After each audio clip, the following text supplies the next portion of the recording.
Okay, I'm going to head to RockyMountainWild.org, and right smack in the middle is the Oil and Gas Watch. First thing I'm going to do is open the toolbox for activists.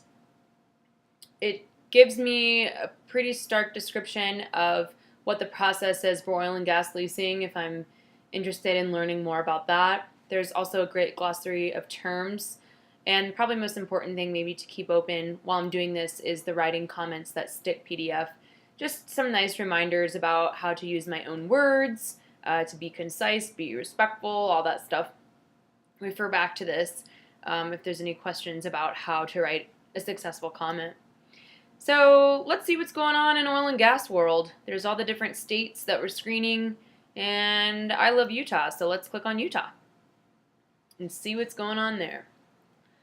So it takes a minute for this map to load, but you'll see pretty much right away that the first thing that pops up are these different colored blobs. And these blobs represent the different oil and gas lease sales taking place. So I'm just going to scroll down real quick and look at what's going on. It looks like it's a December 2018 lease sale. And here's the pertinent information. My comments need to be in by 4:30 on July 31st.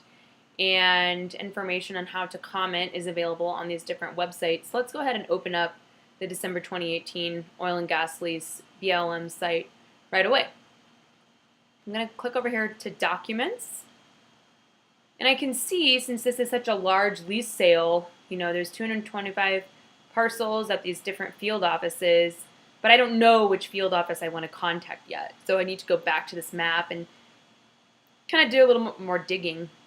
Right here I can see a broad overview of how many parcels there are, how many acreage it is, kind of generally where it is, and then some of the significant conservation conflicts. Looks like lots of different species: Mexican spotted owl, the razorback sucker, different plants, and even just some different designations, like it's clearly close to some different wilderness areas. And so what I want to do is kind of scroll back up at the map and just say, okay, here's Utah. What's this giant blob? What's going on here? And I can see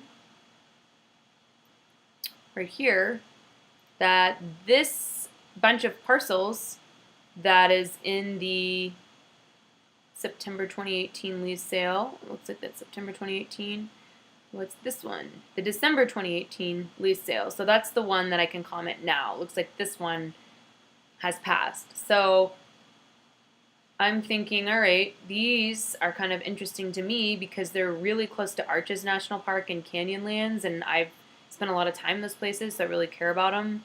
These are also in the December 2018 lease sale, so that's also a bummer.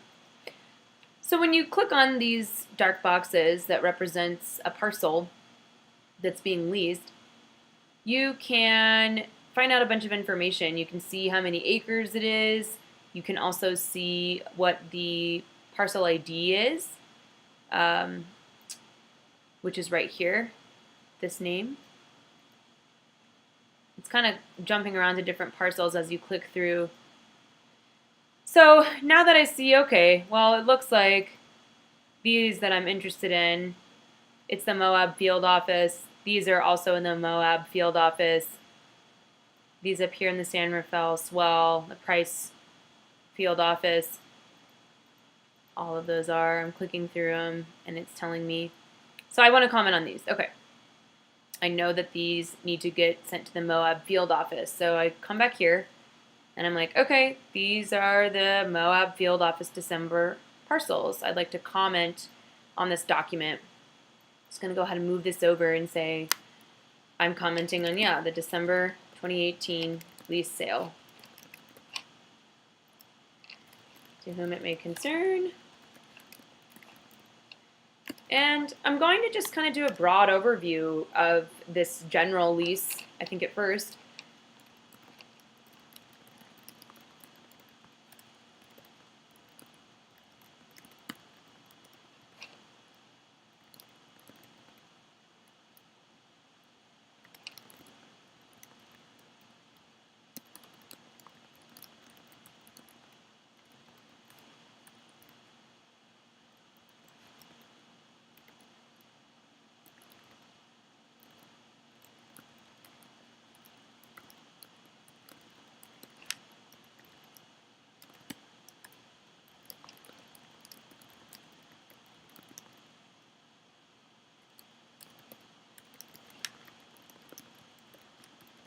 Okay, so I've just kind of said some speaking generally here.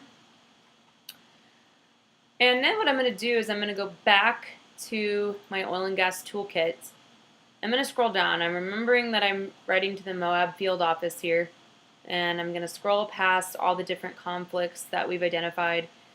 And I'm going to go ahead and click on this Abby screen. And an Abby screen is a spreadsheet that shows conflicts between these proposed parcels and important wildlife, wilderness, and other resource values. This is where we're just using the Endangered Species Act, so basically science and law, to try to make the most effective comment possible. So it's going to open up this massive Excel spreadsheet from different field offices for this lease sale, but I don't need to bother myself with scrolling through all this. I'm going to use my Finder tool, Apple F if you're on a Mac. Right here, find in document, I'm just going to type in Moab because I know that's the field office I want. So I'm saying, okay, interesting. These are the Moab field office parcels that it looks like there is some pretty big conflicts with. Right here is the parcel ID. Right here is the BLM field office you'd write to, and then the value name are the different conflicts that we've identified. So if I'm seeing, since I'm writing to the Moab field office, I can talk about all these different parcels. So it's looking like there's quite a few. So I'll just do an example of a couple of them. You can say, let's go ahead and copy and paste this parcel so we can see that this parcel is 246 and 247. So let's copy this over my other window here. You can say, in particular, parcel blank, and say, what is the conflict here?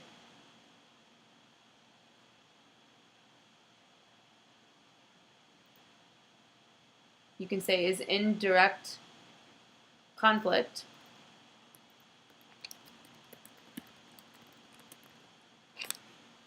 This is a leasing plan that the BLM addressed earlier.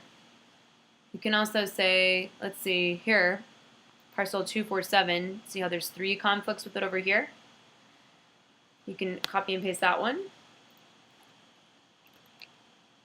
Additionally, parcel has direct conflicts as well with the Moab Master Leasing Plan of 2016. And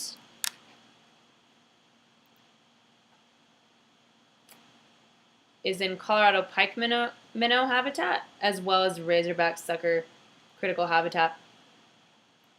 And you can see right here basically what that means, getting into the details here, is a Fish and Wildlife Service study done in 1994 has revealed that. So yeah, we're using science and law right here. That I would just copy and paste both of these and say, and has conflict with Colorado as well as, and I think you could just leave that in there because it's just showing that you know your stuff, right? This is the study you're referencing.